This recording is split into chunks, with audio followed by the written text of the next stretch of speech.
Hello and welcome to this week's edition of 50 Years Serving the Island, a series of programmes showcasing highlights from Manx Radio's archives during the station's first 5 decades serving the public in the Isle of Man. In 1968, Manx Radio was transferred into public ownership and became the island's public service broadcaster. Today, highlights from a special programme broadcast to celebrate the centenary of the Isle of Man Steam Railway in 1973.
Happy birthday to you, an appropriate tune on Sunday the 1st of July when the Isle of Man Steam Railway celebrated its 100th birthday. The centenary special left Port Erin on Sunday afternoon at 3:45 and we join now Ian Cannell with his description of the scene. Today is the 1st of July 1973 and you might think that's not a particularly significant date. If you were clever you might say it was the second Sunday after Trinity or just the start of the second half of 1973. But for the Isle of Man Railway Company, this is a very auspicious date indeed. Today, the railway celebrates its centenary, the 100th anniversary of the first passenger train journey in the Isle of Man. As you might expect, the event is being marked in the traditional way with a celebration run in a special train, with bands and with bunting, speeches of congratulation and general rejoicing. In Port Erin Station, the place is en fete for the day. Crowds of people all over the platforms and under the canopies of the railway station, this red brick building which was constructed in 1903 and which today is clad with bunting of all colours. Well, we've got the band of the 14th, 20th Hussars playing here in their dark blue uniforms, their red-topped caps and their gold braid, lending an air of pomp and ceremony to the occasion, and crowds of people, and in the car park behind the station here, row upon row of motor coaches which have brought visitors and locals alike to Port Erin Station for this historic event in the life of the Isle of Man Railway Company. Well, very shortly the centenary special will leave Port Erin on what is now the longest remaining operational steam railway in the British Isles, 15.5 miles from Port Erin to Douglas. The train will be drawn by locomotive number 13, Chiswick, driven by John Elkin, the man who last year in August drove the royal train carrying Her Majesty the Queen from Castletown to Douglas. He has Charlie Crellin as his fireman, and behind this 11-coach train is the banker engine number 10, G.H. Wood, driven by Geoffrey Kelly, assisted by John Smith as his fireman. The station master at Port Erin, Bobby Cowan, will act as guard on the Centenary Special train, and now in a very few moments indeed, this great train will leave Port Erin. It will stop at the various stations en route to Douglas, being greeted by the chairman of the various local authorities who will join the train, which is carrying His Excellency the Lieutenant Governor, incidentally, and then there will be a speech of welcome at Douglas Station, and great rejoicing will take place there. We shall be telling you about that when the train arrives in Douglas. Meantime, let's get aboard the Centenary Special here at Port Erin.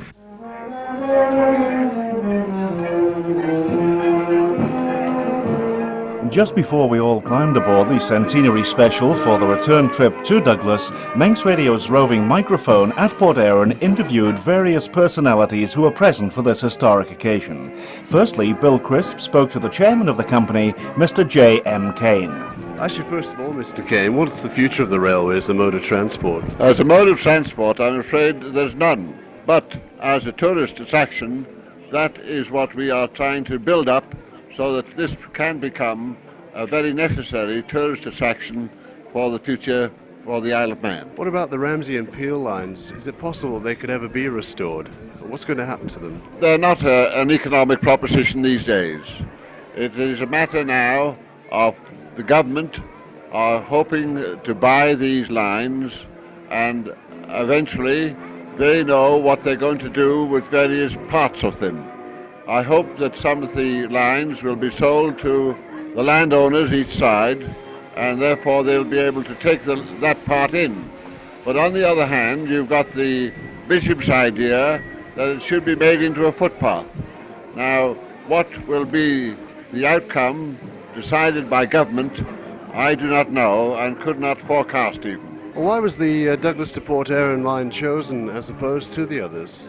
At this stage and today, and even for 2 years back now, the people that have decided on the Port Erin line being used were the tourist board, and we are carrying out their wishes in the matter. What are the main worries for the company in the immediate future as regards keeping the railway running and in working order? The economics of it.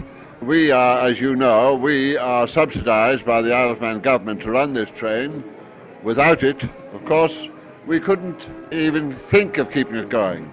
And it's only the government and the tourist board who are putting this into action that we are able to run the train at all. Well, finally, on closing, what about the turnout today? You're satisfied with the number of people that have come We're to very watch? satisfied with the turnout at Port Erin, and really at the other stations too. They have been taking a great interest in the railway. But of course, running the railway is purely an economic proposition, and we have to go by the fact of how many people want it and what they're willing to pay for it. And with that, I cannot say anything more, but I do hope very sincerely that ways and means will be found for the continuation of the railway for many, many years. Well, we hope so. Mr. Kane, thank you very much. Yeah. An important man, of course, on this occasion was the driver of the centenary special, John Elkin. Whilst at Port Erin just before moving off, I took the opportunity of talking to John, and I asked him first what sort of a trip the centenary special was going to be. Oh yes, I hope we have a nice trip back. How long have you been with the railway? 12 years. Which makes you now the senior driver, doesn't it? Yes, senior driver now. What sort of preparation has gone in for the special train? Has there been a lot of work on it? Well, there's been lots of work on the coaches, the engines, of course. This engine has just had a new boiler refitted, so there wasn't much work wanted doing on this one, but we've upholstered lots of the coaches. Tell us a little bit about the works of the engine here. Just describe it for us. Well, it's a 240 tank engine, steam of course. Well, you can pull up to 7 coaches and one engine, speed about 25 mile an hour. What about some of the controls here? Just tell us about these. Oh well, you've got your main thing is your regulator. If you didn't have that, you wouldn't be able to move, and then it's your reversing lever, forward and in reverse. You get water cocks there for putting water out of the tanks into the boiler. That's about the lot, really. And of course your firebox. How much coal would you use sort of on a journey from here to back to Douglas? Well, on the return trip, you'd use about half a ton, about 1,000 weight. Yeah. So your partner, the fireman, is kept pretty busy. Oh yes, it's kept shoveling. Yeah. Now, on the way back, we've got to stop at each station, haven't we? It's a very long train, I think 11 coaches. Is this going to be difficult to judge stopping at the right place? It's a long one, isn't it? Yes, because we'll be round some of the curves, and you won't be able to see what coach you're wanting to stop in the middle of the station. But I hope we'll manage all right, anyway. John, thanks indeed for talking to us, and we look forward to having a nice, comfortable ride back to Douglas. Right, thank you very much, Peter. And so we climbed aboard the centenary special from Port Erin to Douglas, and the scenes at Port Erin were really tremendous, with hundreds of people really excited and cheering as the train pulled away from the platform.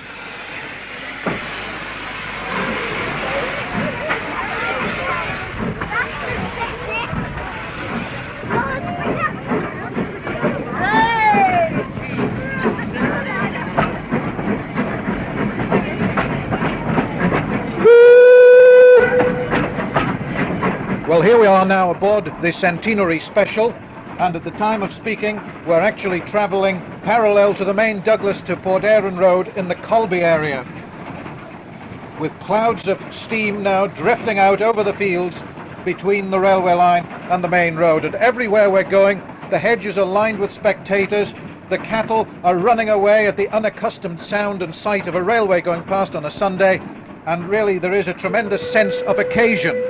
Now, we've left Port Erin Station, except for the Foxdale line, which has a uniform gradient of 1 in 49, the steepest gradient on the whole Isle of Man railway system is on this Port Erin line. It's a gradient of 1 in 60, and it's just north of Santon Station. And this is also the area of the highest point on the line. That's near Port Greenock. The lowest point between Port Erin and Douglas is at Castletown. The railway's narrowest cutting is also on the Port Erin line. This is the Oak Hill cutting near Port Sodrick, where the width is just about 12 feet between the rock faces. The rolling stock is about 9 feet wide overall. Along the way, many people wore the full traditional Victorian costume to celebrate this historic occasion. During the course of the journey, Bill Crisp took the opportunity of talking to a well-known Colby couple, Mr. and Mrs. John Quilliam, and asked John, first of all, to describe his costume. The ordinary striped pants of the day, which they used 100 years ago. Of course, I wasn't on this earth at that period, of course. The black waistcoat with the watch chain. Unfortunately, this is not gold, I'm not wealthy enough. And the old watch of the day, the silver type. The Manx clay cutty, or the clay pipe. Now, this is typical of a Manx-made clay pipe.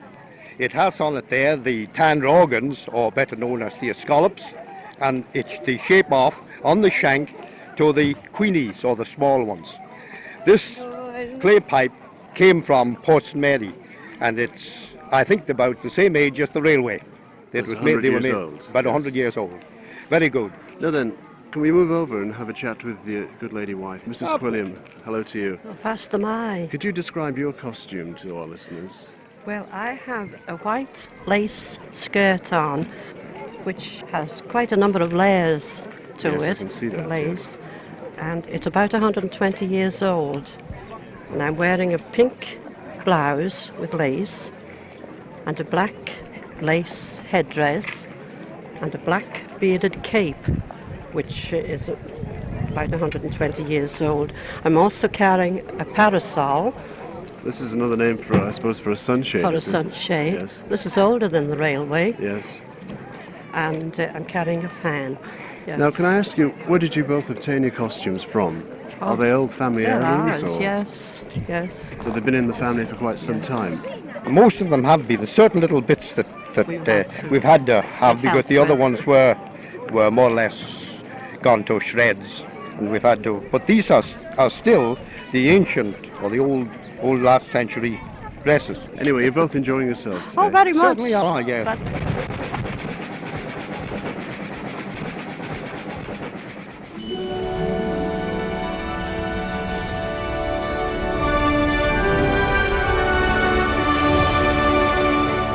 You're listening to 50 Years Serving the Island, a series showcasing highlights from the Manx Radio archives from the station's first 5 decades as the Isle of Man's public service broadcaster.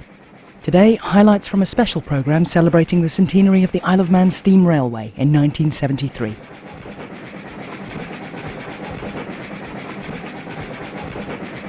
And so the train proceeded from Colby to Ballabeg.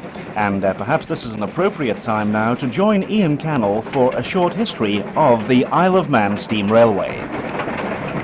Having just stopped at Ballabeg Station, it's interesting now to look back at some of the railway's beginnings. At least 3 tentative efforts were made towards starting a railway in the mid-19th century. There was even a suggestion in 1867 that the English Furnace Railway should build a branch line here. On the 21st of April 1870, a meeting was held in St James's Hall, Douglas, attended by persons who were interested in projecting the railway. The idea was to link Douglas, Peel, Ramsey and Castletown, with a future extension to Port Erin, where it was anticipated there would be a regular steamer service to Holyhead. The Isle of Man Railway Company Limited was registered on the 19th of December 1870 with a capital of £200,000. The provisional secretary was George Henry Wood, who was later secretary and manager from 1876 to 1925, and who had today's Banker engine number 10 named after him. The first chairman was Major J.S.G. Taubman, later to be Speaker of the House of Keys. Shortly after the formation of the railway, there was a shortage of funds, and so it was decided not to proceed with the Ramsey line. An English MP, John Pender, later Sir John Pender, a railway financier, was persuaded to take a seat on the board in May 1872. He was later chairman of the company, and engine number 3, the Pender, was named after him. With his influence, other financiers joined the venture, including the Duke of Sutherland, who had the honour of having his name on locomotive number 1. He was chairman for 7 years and Pender for 17 years. Then, on the 6th of April 1872, it was announced that Messrs. Watson and Smith of Bishopsgate Street, London, had been awarded the contract to build the lines to Peel and Port Erin. After several trial runs, the first official journey of the Isle of Man Railway took place on the 1st of July 1873, exactly 100 years ago today. The Duke of Sutherland was present for the occasion, taking his place in the director's saloon. The first train consisted of 12 coaches, plus one open wagon carrying the band of the Royal Bengal Fusiliers. The journey to Peel, including stops, took 47 minutes. In 1877, a new company, the Manx Northern Railway, was formed to build the line from St John's to Ramsey. The line was opened on the 23rd of September 1879, and passengers changed trains at St John's. Through coaches to Douglas operated from 1881. In 1883, a further company was formed to build a branch line from St John's, 2.5 miles to Foxdale, with the primary intention of providing facilities to carry minerals from the Foxdale mines. The Manx Northern Railway took the operation of this line on lease, but it never came up to expectations. In 1905, both the Manx Northern and the Foxdale Railways were taken over by the Isle of Man Railway Company, giving a total route network of 46 miles. Competition came eventually in the form of motor buses in the 1920s. In 1930, the Isle of Man Railway formed an associate company, Isle of Man Road Services, which ultimately became the principal public service carrier throughout the island. This was achieved by the acquisition of the two main competitors, Manxland Bus Services and Manx Motors Limited. As road traffic increased, so the railway became more and more of a tourist attraction, and the number of trains, at one time about a dozen a day in each direction, rapidly fell. The first closure was St John's to Peel during the winter of 1960-61, whilst the following winter the Ramsey line was closed. At the end of the 1965 season, the whole system closed down for the winter, and in January 1966 it was decided not to reopen. No trains ran in 1966 at all, but a new company headed by Lord Ailsa leased the railway in 1967 and reopened it on the 3rd of June, starting once again with the Peel line. In early 1972, the railway passed back to the parent company, which operated the Port Erin line as a government-subsidised tourist attraction. This is the situation today. The Peel and Ramsey lines are closed, and the land is to be acquired by government for purposes as yet unresolved. The remaining track, from Douglas to Port Erin, 15.5 miles of it, is the longest operational steam railway in the British Isles, and the only one remaining at 3 feet gauge. Many ex-railway company staff turned out for this very special occasion, and one of the most interesting we found was a former engine driver, Joe Buttle. Bill Crisp talked to Joe and asked him first when he became a driver with the Isle of Man Railway. I come first to be a driver in 1927. And can you tell us a little about what's involved in learning to drive an engine? Well, the main thing is to have a quick reaction on anything that comes in your way, and I don't know really. Did you have any sort of basic training before you went on? Oh yes, I had 10 years firing, 3 years cleaning before I become a fireman. My father was a freight layer before me, and we were reared in Culvein Gatehouse in Sulby, and that brought me to the railway. I was 52 years altogether, with broken time after my retirement. I'd done 2 summers. And did the locomotives change much over the years? Were they modified or anything like that? Yes, they were modified. Some engines had new boilers and bigger tanks put on them, and they're much better than the smaller ones. Well, on closing, I believe there's an amusing story to do with Buttle's ducks. Can you tell us a little about this? Yes. Every time I come into Port Erin, I was keeping ducks down in that little park here. And every time I come in, the ducks would come up to meet me to go down to feed them. Many people was admiring my ducks. There was many photographs taken of them. What about the painting? Mr. Hoggett, he painted a picture of the ducks, and I believe there is still one in London. Did you have the ducks trained to do this, or what? No, they got that used to me going down that they were coming to meet me in the finish. Well, now let's rejoin Ian Cannell for a final piece of history about the Isle of Man Steam Railway. Well, the centenary special train is just pulling out of Port Soderick station now on the last stage of its journey to Douglas. And as in every other station that we've passed, crowds of people in Port Soderick, and there His Excellency the Lieutenant Governor alighted from the train and met the chairman and members of the Braddon Parish Commissioners. The Port Soderick building itself, very well preserved, clad with ivy and with fresh new red paint on the woodwork, and really looking its best for this great occasion in the life of the Isle of Man Railway Company. Behind my voice you may hear the lead engine, number 13, Chiswick, puffing away as she hauls this train out of Port Soderick station. And it's perhaps an appropriate moment to reflect that no less than 13 of the 18 locomotives which have operated on the Isle of Man railway network were built by the same company, Bayer, Peacock and Company of Gorton Foundry in Manchester. The last one to be delivered was number 16, Mannin, in 1926. The standard design was a 240 tank locomotive with inclined outside cylinders, brass bell-mouth dome and a copper-capped chimney. The engines were finished in bright green livery, recently reintroduced. The number is displayed on the chimney in brass and the nameplates are on the tank sides. The first engines to be delivered were numbers 1, 2 and 3, Sutherland, Derby and Pender, which were supplied for the opening in 1873. Numbers 4 and 5, Loch and Mona, were added when the Port Erin line was opened in 1874. Our engine today, number 13, Chiswick, was built in 1910. It ran until 1944 on the same boiler and was reboilered again in 1971, and it's run over 850,000 miles. It was named after Edward Thomas Chiswick, who was a director from 1902 to 1927 and was chairman from 1919. And in fact, we have Lady Cowley on board this train today, who is the daughter of Mr. E.T. Chiswick. The driver is John Elkin, who drove the royal train carrying Her Majesty the Queen in 1972, and he's assisted by Charlie Crellin, his fireman.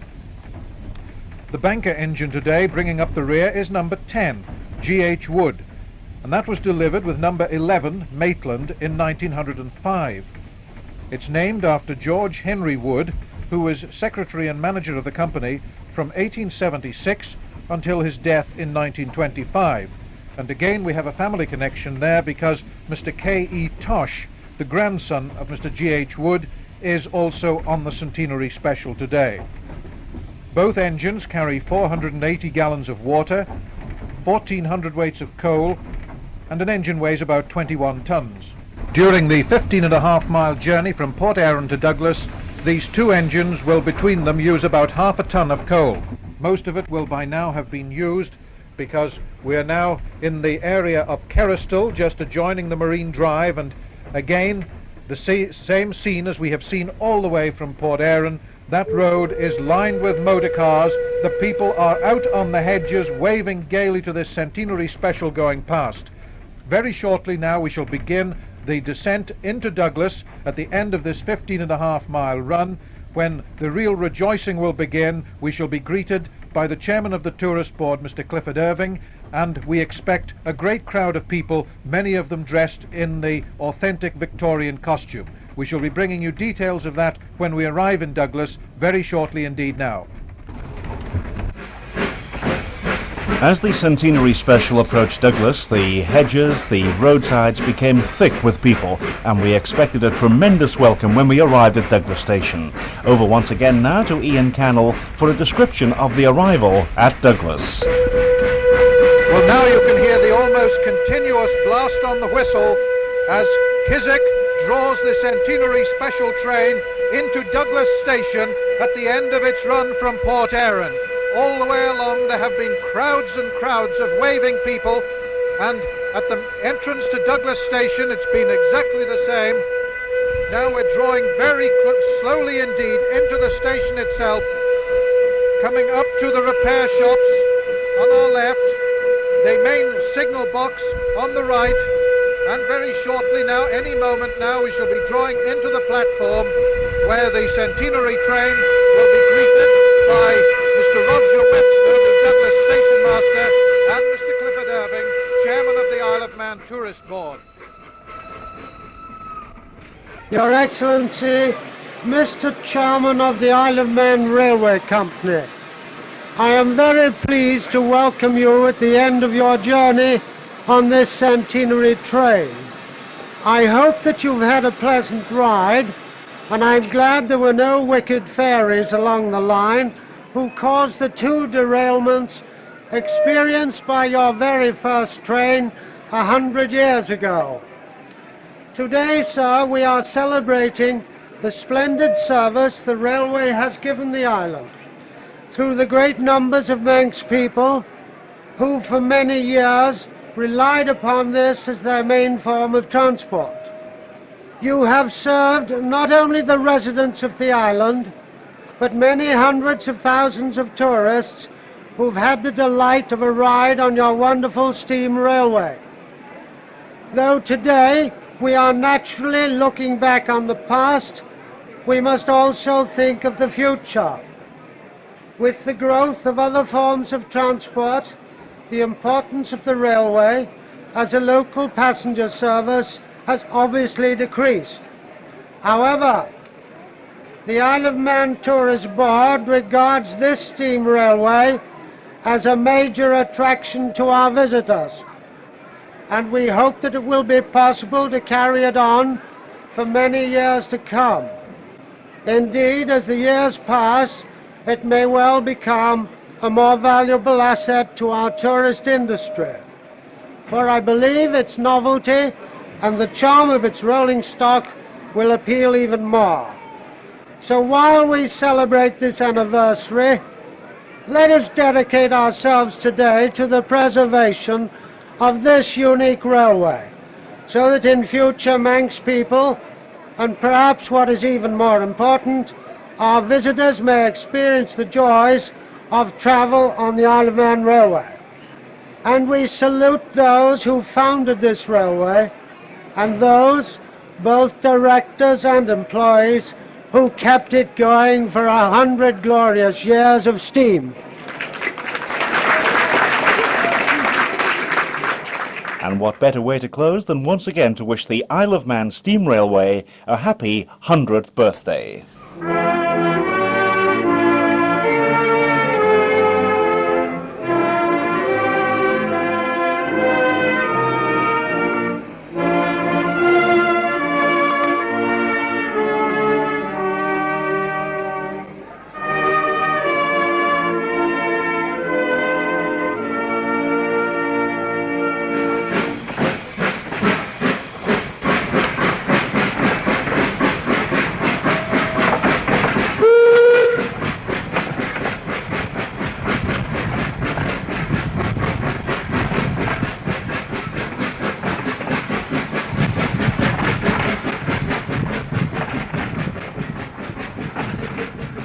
Highlights from a special programme presented by Peter Neal, celebrating the centenary of the Isle of Man Steam Railway in 1973. And you can listen back to the whole of that special programme, along with additional content from the Manx Radio archives, online at manxradio.com/portal.